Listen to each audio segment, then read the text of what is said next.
Rapaziada, hoje irei fazer a parte 2 do tema que vocês sempre pediram, que é nada menos, nada mais que a gripe espanhola, cara. Hoje iremos falar sobre a prevenção, né, e o tratamento, né.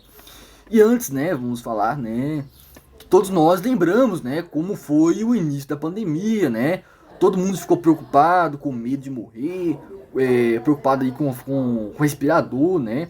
Mas na gripe espanhola, na época da gripe espanhola, não se conheciam aparelhos respiradores nem antibióticos, né?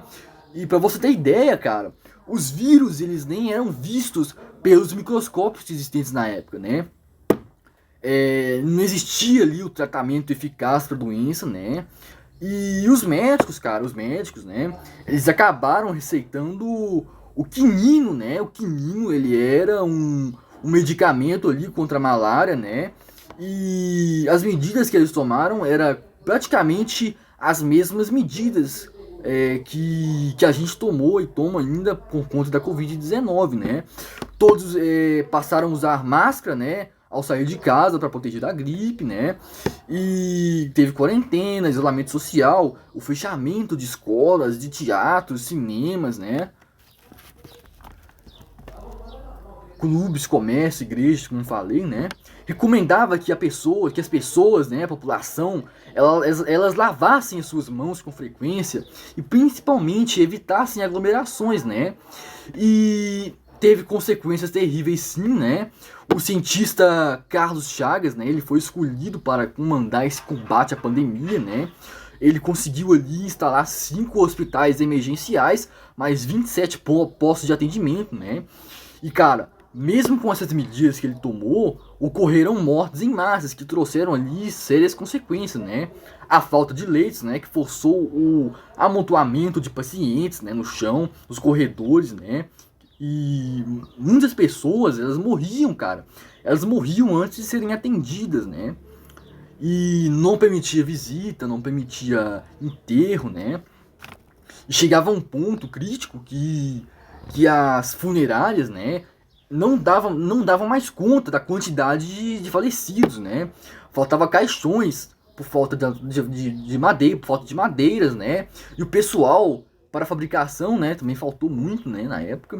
E as pessoas, elas morriam, né? As pessoas morriam e ficavam na porta, né?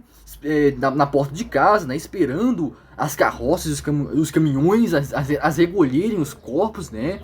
As ruas, elas viraram um amontoado de corpos, cara. E houve sim certos casos aí de pessoas serem enterradas vivas, cara. Uma brutalidade tremenda. E as pessoas, né, que se encontravam na rua, ou as pessoas que não eram identificadas, cara, elas eram queimadas, eram despejadas em valas, né? Os coveiros, cara, os coveiros também começaram a morrer, cara. E chegou um ponto também que o exército e a Cruz Vermelha tiveram que virar voluntários, né?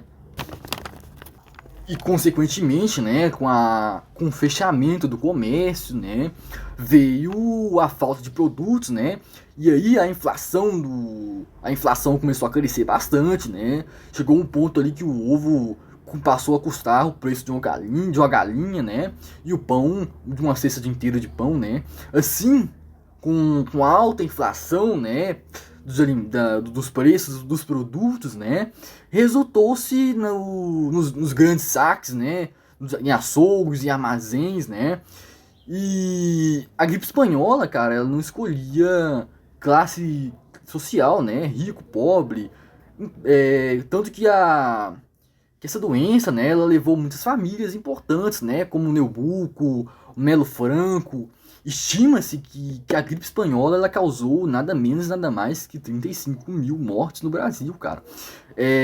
De repente, né, no final de outubro de 1918, né, começou assim a amainar no Brasil, né, e os infectados começaram a se recuperar, eles começaram a se recuperar, né, e pararam de morrer as pessoas, e a vida praticamente voltava ao normal.